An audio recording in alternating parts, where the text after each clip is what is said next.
Olá, tudo bem? Tudo certo? Já está começando mais uma edição do Jornal Mundial, é o noticiário nacional e internacional. Hoje, terça-feira, dia 31 de maio de 2022. Já estamos aí praticamente passando a régua neste mês de maio e vem aí, mês de junho, um ano que está passando muito rapidamente. E vamos trazer por aqui o nosso camarada Jonas Carreira, o Jonas que está em Brasília, o nosso comentarista, o nosso analista político, Jonas Carreira. Seja bem-vindo. É isso aí, Valdo. Boa noite, Valdo. Boa noite a todos e todas da TVC Jornalismo, da TV Mais uma vez, Valdo, é uma honra aí estar dividindo aí o cenário do Jornal Mundial com você. Vamos junto. Vamos nessa. Tô rindo aqui, Valdo, porque a gente estava pensando que estava no ar aqui, mas estava no bastidores, né, Valdo? Exatamente, mas vamos então ao que interessa, os principais destaques desta terça-feira. Vamos então trazer aqui para você os principais destaques, a notícia principal que já está repercutindo e muito nesta terça-feira. Se dependesse das mulheres, Lula estaria eleito no primeiro turno, mostra a pesquisa. Então vamos repercutir sobre esta notícia aqui no Jornal Mundial, edição desta terça-feira. E o destaque internacional é falta de comando militar e armamento pode levar a Ucrânia a uma derrota bombástica para os russos. Notícia internacional também já trazendo uma atualidade aí do conflito entre Rússia e Ucrânia. E outro destaque internacional, como será o segundo turno da eleição na Colômbia entre Petro e Trump colombiano, já denominado aí, já conhecido, né, como o Trump colombiano. Então vamos também repercutir e atualizar o que vai ser este segundo turno lá na Colômbia. Aliás, uma sugestão aí do nosso camarada Jonas Carreira, para falarmos um pouquinho também deste segundo turno aí, com esse direitista, ultradireita, né? Estilo Bolsonaro por um lado, estilo Trump por outro, porque ele é empresário, e então, mas é aquele tosco, né? Aquele sujeito tosco, estilo Trump mais estilo Bolsonaro. A diferença de ele, no caso dele e do Bolsonaro, é que ele é empresário e o Bolsonaro é miliciano, né? Então tem essa diferença. Bom, vamos então repercutir este noticiário de hoje, já trazendo para você também aquele convite, para quem acompanha meramente aqui a live, não está no chat, venha para o chat, é aqui que você vai exatamente interagir. É aqui que você interage, que você manda a sua mensagem, a sua crítica, a sua sugestão. Bom, vamos então repercutir esta primeira manchete, a manchete principal, já destacando aí para você, então, atualizando o que está acontecendo já nos bastidores, o que está acontecendo aí nesse mexe e mexe aí na política brasileira. Se dependesse das mulheres, Lula estaria eleito no primeiro turno, mostra a pesquisa. Então, Datafolha revela que o eleitorado feminino é o núcleo de resistência ao desempenho de Jair Bolsonaro, segundo as pesquisas feitas de 2018 até este momento. Então, teve uma trajetória, teve um acompanhamento desde 2018. Também foi um momento em que as mulheres tiveram essa tendência bastante intensa, votando em peso no Haddad, bem menos no Bolsonaro, e agora esse número cresceu. Então, desde o início de 2022, as pesquisas revelam que, se dependesse das mulheres, Lula estaria eleito já no primeiro turno como presidente do Brasil pela terceira vez. Então, o senhor Inácio Lula da Silva Se for eleito, em outubro, ele estará aí no seu terceiro mandato. Agora, isso aqui, o Jonas Carreira, é uma coisa... Esse filme, não podemos deixar que esse filme se repita o que aconteceu lá em 2018. Você lembra muito bem lá do Helenão, e eles transformaram o movimento Helenão, e eles conseguiram usar o antídoto, né, da serpente a favor deles. Então foi exatamente, eles manipularam, eles usaram muita fake news, manipularam e usaram todo aquele movimento, o movimento das mulheres lá, que foi um movimento já muito, muito grande. Então, só que esse detalhe é importante como um alerta, e também para não ficar só nessa aí. Não, mas as mulheres aí não. Tem que ter exatamente um acompanhamento, e tem que ter exatamente um estímulo para que o lado masculino, ou seja, todas as camadas, você vê que todas as camadas sociais que traz aqui a pesquisa, mesmo as camadas sociais de mulheres, camada média, camada alta da sociedade, todas as camadas, o que traz a pesquisa é pró-Lula. Inclusive as evangélicas. Está em torno aí acho que de 30, 26, 39, uma coisa assim. Eu não tenho agora esse número aqui das evangélicas, mas também tem uma diferença de quase 10 pontos das mulheres evangélicas. Aí mulheres, por exemplo, nessa classe média, classe alta, e nem vamos falar da classe baixa, né? As trabalhadoras, a classe baixa em peso, se dependesse aí, portanto, como um todo das mulheres, o Jonas Carreira, o Lula estaria eleito aí disparadamente com 51, quase 52%, e o Bolsonaro vem atrás aí com 26%. Quero ouvir Jonas Carreira. Valdo, bom, sim, o Bolsonaro, ele representa não só o machismo, o racismo, ele representa todo um retrocesso na história do Brasil. O Bolsonaro é o Brasil voltando para a Idade Média. A Idade Média, aquela Idade Média do sistema europeu, não aqui no Brasil, que era da época das capitanias hereditárias, que eu acho que o sistema de produção das capitanias hereditárias era mais avançado que o sistema de produção hoje no Brasil. Então, a época da Idade Média, o pensamento, a mentalidade da Idade Média. A gente voltou, a gente retornou, terraplanismo, o machismo exacerbado. E essa pesquisa, Valdo, ela é um avanço na nossa sociedade. Ela não é um avanço só para as mulheres. Ela é um avanço na sociedade, e também que sirva de exemplo para a classe trabalhadora. Porque, infelizmente, a classe trabalhadora não nos mostra uma consciência que a mulher conseguiu despertar. Diga-se de passagem, a mulher também faz parte, hoje em dia, da classe trabalhadora. A gente não vive mais aquela época.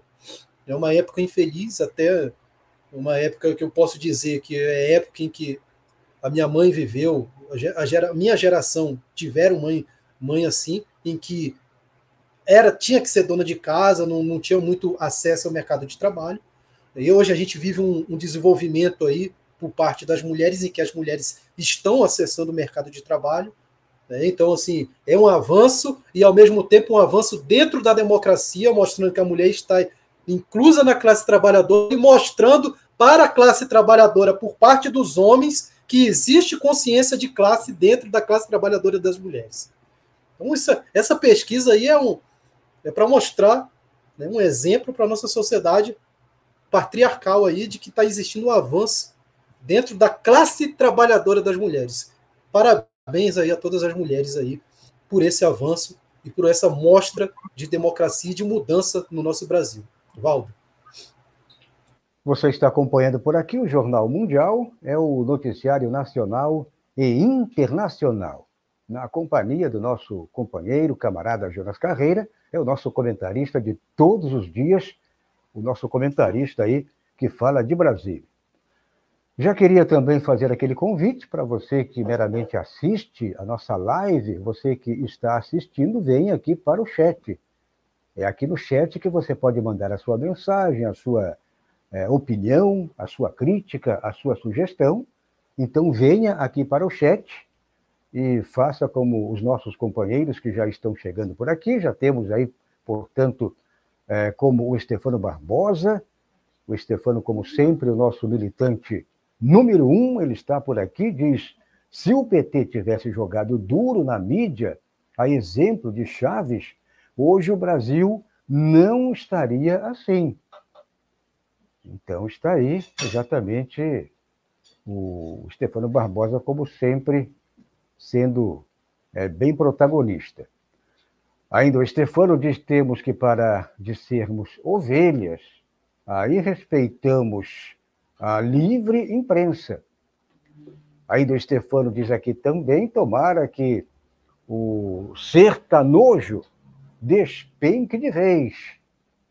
Está uma polêmica aí, esses sertanojos aí, principalmente aquele sujeito lá ganhando 1.200.000 reais aí para fazer um show numa cidade com 17 mil habitantes, ô Jonas Carreira. Com 17 mil habitantes, o sujeito ganhando 1.200.000 aí para fazer um showzinho. Aí foi cancelado o show e no contrato reza lá que ele tem que receber 600 mil de multa, ou seja, metade o município vai ter que pagar por esse show que não aconteceu. Então, é exatamente, bem estilo mesmo, a raiz aí bolsonarista. O sujeito aí é um bolsonarista, infelizmente aí esse setor aí de sertanejos está totalmente contaminado. Por aqui também a Deneide, ela diz: boa noite, Valdo e Jonas, e mandando aquele alô aí também para o chat. Vamos já passar para você mais, por aqui também, mais informações, trazendo ainda mais repercussões também dos nossos internautas aqui, os nossos militantes digitais. Então, deixe aqui também a sua mensagem, estaremos trazendo a sua mensagem no próximo bloco. Bom, vamos repercutir a próxima notícia? E esta notícia internacional: falta de comando militar e armamento pode levar a Ucrânia a uma derrota bombástica para os russos. Então, hoje jogaram a toalha, né?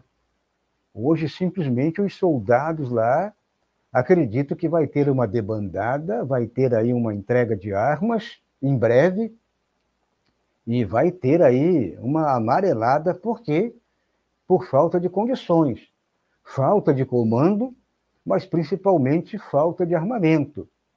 Então, militares ucranianos se queixam da falta de armamento e dizem estar perdendo a confiança em seus comandados, ou melhor, em seus comandantes, perdão. Estão perdendo a confiança em seus comandantes, ou seja, nos chefes, afirma a reportagem da agência RFI, que é a Rádio França Internacional. Soldados ucranianos reclamam da falta de armas pesadas para lutar contra as forças russas e da desorganização da hierarquia entre suas próprias tropas. Então, olha só um depoimento aqui de um soldado que concedeu a entrevista aí à Rádio França Internacional. Então, ele simplesmente apresentou toda a situação dele e dos demais colegas, dos demais soldados aí que estão no fronte, e simplesmente eles estão acuados, não tem o que fazer. Então, aspas aí para o soldado aí que não declarou seu nome. Então, os russos nos bombardeiam 24 horas por dia, não param nunca, conta um dos soldados. Quando enviamos nossos homens, em apenas 2 minutos de combate, já temos vários feridos no grupo e somos obrigados a recuar. Novos soldados são enviados e minutos depois já estão mortos. Detalha, portanto, esse soldado ucraniano. Então, ele está revelando toda a situação, a realidade é essa mesma, talvez é pior ainda, mas já tivemos aquele indício imenso quando o batalhão lá, o batalhão Azov, aquela companhia se entregou em peso na usina, naquela usina lá aquela usina que tem aquele abrigo, né? Aquele abrigo antibomba. Então tivemos aí uma debandada, tivemos aí os soldados entregando as armas, se entregando, e ali começou exatamente a prova do crime, né? Que eles estão sendo usados como carne de canhão, como bucha de canhão, como queira, e é exatamente isso aqui, o Jonas Carreira. Eu não tenho dúvida, nunca tive dúvida, você também, nós sempre, o nosso comentário foi lá no começo da guerra, já falando disso, né, que esse pessoal está sendo usado, os soldados estão sendo usados, e esses milicianos aí, que estão saindo de outros países, né, para se juntar a esses nazistas aí do batalhão Azov, principalmente, esse pessoal é aventureiro. E esse pessoal, quando eles percebem que o buraco é mais embaixo, eles saem chispados de lá, como foi o caso de uns brazucas aqui, uns brasileiros que foram para lá fazer selfie, fazer vídeo, foram para lá comer gente, né? E simplesmente eles perceberam que o buraco lá é imenso e é mais embaixo, eles saíram chispados de lá.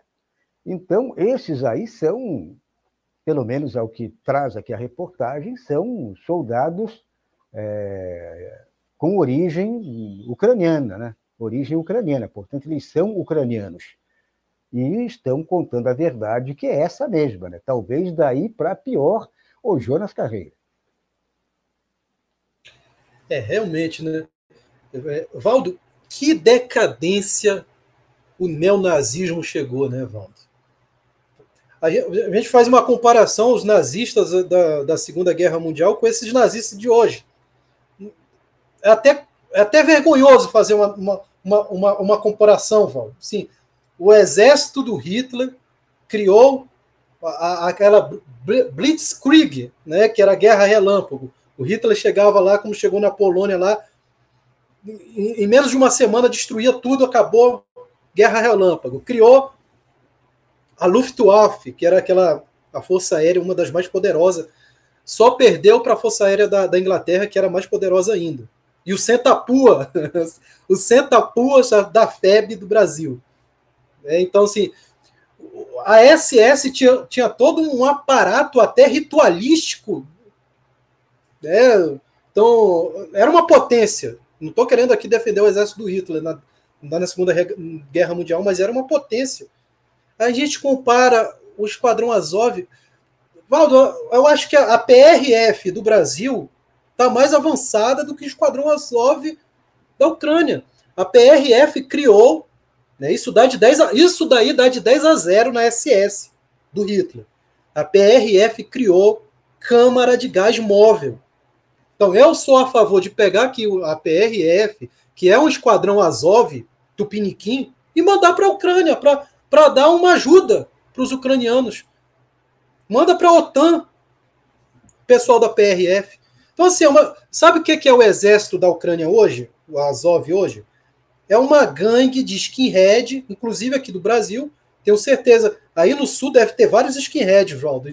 Se duvidar, se fizer uma pesquisa do IBGE, esses skinheads que tem aí no Sul foram todos para a Ucrânia. Então, assim, juntaram todos os skinheads do Brasil, um bando de Zé Mané careca, e mandou para ser o Esquadrão Azov, porque esses caras não sabem nem atirar. O cara que é caçador, o cara só ficava mirando num alvo, achava que estava preparado para a guerra. Chegou lá, pô. Viu o esquadrão do exército, a Força Aérea Russa, e o cara saiu correndo. Que nem um desenho dos ursinhos carinhosos da década de 90, aqueles ursinhos saindo correndo, com medo. Então, assim, é uma vergonha o neonazismo hoje. É a conclusão que eu chego. É uma vergonha. Enquanto isso, o Putin mostra que o Exército Vermelho está mais vivo do que nunca e mais poderoso ainda. Val. Jonas Carreira, nosso comentarista, analista político que fala de Brasília. O Jonas que contribui aqui com o seu comentário no Jornal Mundial, o noticiário nacional e internacional. Bom, já peço para você que chegou agora, para quem ainda não colaborou com o nosso projeto, é muito importante você, se puder e quiser, colaborar, faça a sua doação solidária por meio do Pix. Então, anote a chave aí, pix.euapoio@gmail.com. E também aquele convite para quem está chegando agora, você que acompanha a nossa live aqui meramente como um ente passivo, venha ser ativo aqui no chat. Venha para o chat, deixe aqui a sua mensagem, deixe a sua opinião, deixe a sua crítica, portanto, a sua mensagem é muito importante para que também você possa interagir e deixar aqui o seu parecer. Bom, vamos repercutir a próxima notícia? E esta notícia também internacional, agora vamos repercutir aqui a América Latina, trazendo aqui a atualização na América Latina, porque como será o segundo turno da eleição na Colômbia entre Petro e o Trump colombiano. Então, essa eleição aí que foi no final de semana, né? Os colombianos vão decidir quem será o próximo presidente do país no segundo turno, já que o primeiro foi agora domingo passado. Então será no dia 19 de junho, entre Gustavo Petro e Rodolfo Hernández, conhecido como o Trump colombiano. Então tem alguns dados importantes que matematicamente, se os votos de Hernández e de Gutiérrez forem somados, Hernández, o outsider, venceria. Simplesmente assim. Mas só que eleição é uma caixinha de surpresa, né? Como dizia aquele presidente do Corinthians lá, o Matheus, né? É uma caixinha de surpresa. Então, Petro recebeu 40,32%, Hernández contou com 28,15% e Gutiérrez com 23,91%. Então, isso aí, finalizado a eleição, essa será a derrota aí do Uribe e do Duque, uma derrota dupla, né? Como aconteceu aqui no Brasil em 2018. Então, tivemos aí a derrota da esquerda, evidente, mas a derrota também da direita cheirosa, da direita perfumada. Só que tanto o Uribe como o Duque são dois direitistas. O Uribe talvez ainda mais sanguinário do que o próprio Duque. Então, tivemos essa eleição. É claro que, se somar o 40,32% do Petro e o 28,15% e 23,91%, é óbvio que o Trump colombiano ele venceria se fosse feito assim uma eleição usando a matemática pura e simples, o Jonas Carreira, pura e simples. Agora, teremos aí mexida dos pauzinhos, né? O que o Petro terá que fazer? Ele terá que ir buscar o voto feminino, bastante, ele terá que buscar esse número imenso de pessoas que não foram votar, é um número muito grande, porque lá o voto é facultativo, né, não é obrigatório. E então, o Petro, só para colocar aqui mais um dado para passar a palavra para o Jonas, infelizmente o Petro, o Jonas, ele tem um perfil muito parecido com um cabra aqui da América Latina, de um país que você morou por um tempo curto recentemente. o Boric, né? O Petro, ele simplesmente, durante a campanha, ele atacou Venezuela, Cuba e Nicarágua. O que é que o Boric fez? A mesma coisa. Então, isso aí me chama a atenção, que poderá ser um Boric, poderá ser um Pedro Castilho também, né? Porque imagina na Colômbia, se no Peru a direita, a extrema-direita é sanguinária, na Colômbia é 3, 4, 10 vezes mais do que no Peru. E aí, Jonas, como é que você, historiador, você que é um especialista de América Latina, você que vai começar um estudo profundo agora de mestrado, o teu trabalho vai ser em América Latina, e você vai ter muito pano para manga aí para fazer camisa, camiseta, jaqueta, guarda-pó, etc. e tal. Aí, Jonas Carreira. Valdo, assim, o que me admira, o que foi as eleições da Colômbia, né? Eu estava vendo o discurso do Petro na população colombiana. Caramba, assim, os seguranças do lado, com escudo do lado do Petro, porque o negócio lá é tão barra pesada, Valdo, que do nada ali pode acontecer um tiroteio e matar o Petro ali. Então, assim, é perigoso. É perigoso e fora as ameaças de fraude que ia ocorrer nas eleições, mas deu tudo certo, né? O Petro aí 40% e o Hernandes, né, 20%, 27%, na casa dos 20%. E como você falou, Valdo, bem pontuado aí, muitos colombianos não foram votar. Isso é um problema, principalmente aí na matemática do segundo turno. Então o Petro ele vai ter que buscar esses colombianos, principalmente as mulheres também. Uma coisa que o Lula tem agora a seu favor é o voto das mulheres, o Petro tem que buscar esse voto.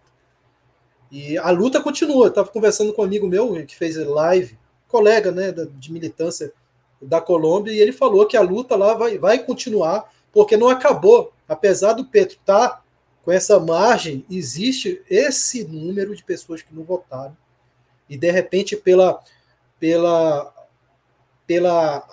a luta que a mídia hegemônica está fazendo e o pessoal da direita está fazendo sobre o fantasma da ameaça comunista, pode fazer esse pessoal sair e votar na direita e a direita permanecer.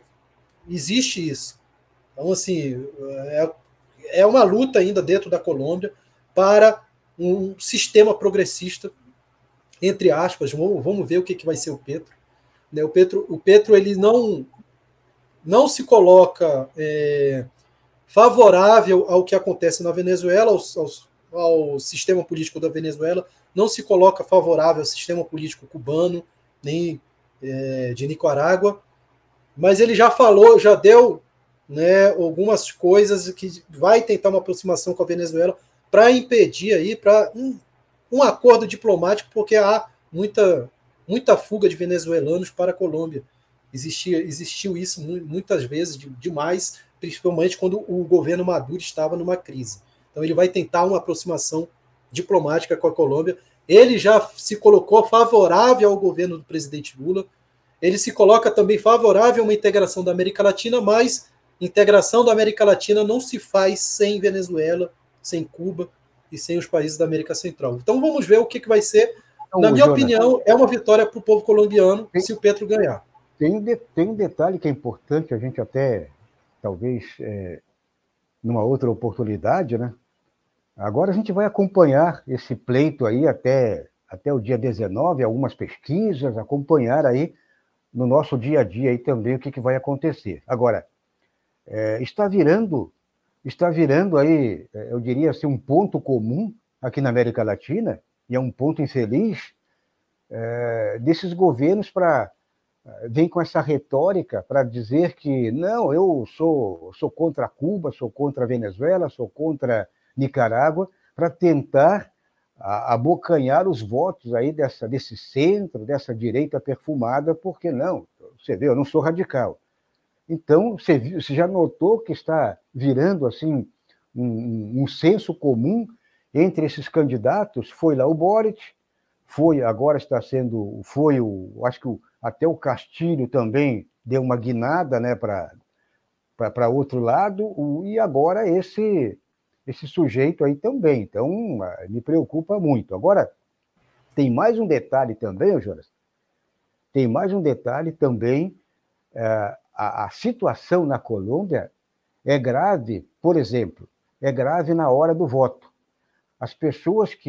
A situação na Colômbia é gravíssima, a situação econômica é grave, mas a capilaridade, por exemplo, do voto, ele é muito terrível em comparação com o Brasil. O Brasil hoje, por exemplo, tem uma capilaridade, escoa muito bem a votação, porque tem uma rede, né? Uma rede muito bem estruturada. Não é 100%, mas você hoje tem, qualquer escolinha tem uma urna. E a informação que eu tenho aqui na Colômbia é que esse número aí de abstenção de pessoas que não foram votar é porque as pessoas, além de ter dificuldade de transporte, as pessoas não têm essa facilidade de acesso à urna, por exemplo. Então, a pessoa mora naquelas entranhas do interior da Colômbia, e aí eu não sou obrigado a votar, aí ele, sem dinheiro para transporte, a urna fica longe, por exemplo, do local onde ele mora, pessoas do interior, por exemplo. Então, essa abstenção, somando tudo isso aí, se torna uma abstenção muito grande, o Jonas Carreira. Valdo, a esquerda na Colômbia ela tem um posicionamento muito diferente da esquerda no Brasil nesse quesito de Venezuela. Os colombianos têm um pavor da Venezuela justamente por causa dessa invasão entre aspas, que ocorreu na época da crise venezuelana para a Colômbia.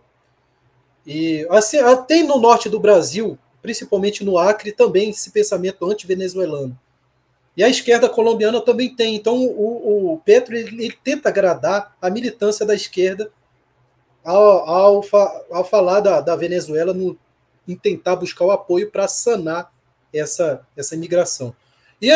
Enquanto esse negócio do cidadão colombiano não tem muito essa cultura em votar, isso é cultural também dentro da Colômbia, né? Então, é uma coisa que foi passada de gerações e gerações. Quando a gente vê no Chile, por exemplo, o Chile se adaptou à Constituição do Pinochet, era um país, né, era uma sociedade adaptada com constituições a longo prazo. Então, o Chile tem isso na sua cultura e é muito difícil, está sendo muito difícil para o Chile repensar uma nova constituição. A cada território da Valdo. Você deu uma travadinha, mas voltou. Agora, beleza. O Jonas, para finalizar, também gostaria de ouvir a tua opinião sobre este segundo turno. O que é que pode acontecer neste segundo turno? Você viu aqui nessa minha narrativa matemática, né? Essa narrativa matemática aqui, é claro que é uma soma meramente pura e direta, essa soma matemática. Se somar os dois, né, esse extremista aí, o Trump colombiano, e mais esse que teve, no caso, que ficou em terceiro lugar, que é o Pro-Uribe, também, ou seja, é da direita, né, Duque, ele é apoiado por Duque, por Uribe. Então, esse Gutiérrez, ele ficou com 23%, quase 24%, somando mais o 28% aí do Hernandes, eles chegam aí a quase 50%. Então, o que poderá acontecer, o Jonas Carreira, se isso aí vai exatamente ter este somatório sem uma repartição dos votos, a transferência será nua e crua, ou o trabalho vai ser um trabalho curto, porque hoje é dia 31, dia 19, praticamente temos aí 20 dias para reverter este quadro. Porque se não reverter, se for esse somatório matemático, Infelizmente, o Petros, mais uma vez, eu acho que é a segunda, terceira vez que ele concorre à presidência, ele vai ficar no caminho. Então, como é que você vê, teríamos uma transferência de votos, uma repartição desses 23 aqui desse direitista? Como é que você observa tudo isso? Valdo, ele vai trazer muito voto para ele, principalmente do terceiro colocado. E isso é uma ameaça para o Petro. Mas eu acredito que, pela força popular, o Petro ganha. Mas aí que vai o trabalho da base da esquerda. Por isso que é muito importante a base dos partidos. Aí que vai o trabalho da base da esquerda em buscar esses eleitores que não votaram. E eu acredito que esses eleitores que não votaram estão descontentes com a atual gestão da Colômbia. Mas, como eu falei, é uma parte da cultura colombiana em não ir para as urnas, infelizmente. Aí que vai a luta, a construção de comitês para trazer esses eleitores para as urnas e concluir a vitória aí, que eu acho que, pela força popular, o Petro ganha. E aí também tem a força da mídia, né, do próprio imperialismo, em tentar acender a ameaça do anticomunismo, né, da ameaça comunista, do fantasma dos comunistas e etc. Mas eu acho que o Petro ele tem a vitória pela força popular, sim. Claro que o direitista, o bolsonarista, o trumpista lá, vai ter uma subida nos números aí de 27, 23 para 30, mas eu acho que pela força popular o Petro ganha. Valdo. Exatamente. Agora vamos aguardar para ver. Temos aí já, acho que teve uma pesquisa hoje, inclusive, e que deu aquele empate técnico ali. Está pau a pau. Então, isso que você falou é importante, ou seja, buscar esse voto feminino, buscar esse voto em peso, achar um meio, achar um mecanismo de fazer esse pessoal que não votou, pelo menos uma boa parte, que vote no candidato, nesse Petro, aí, pelo menos para tentar ter uma votação, e uma votação, não aquela votação com uma margem, uma diferença mínima, porque se ele for vitorioso, mas aquele voto ali disputado pau a pau, a direita, como foi lá o do Castilho, a direita ela sai fortalecida.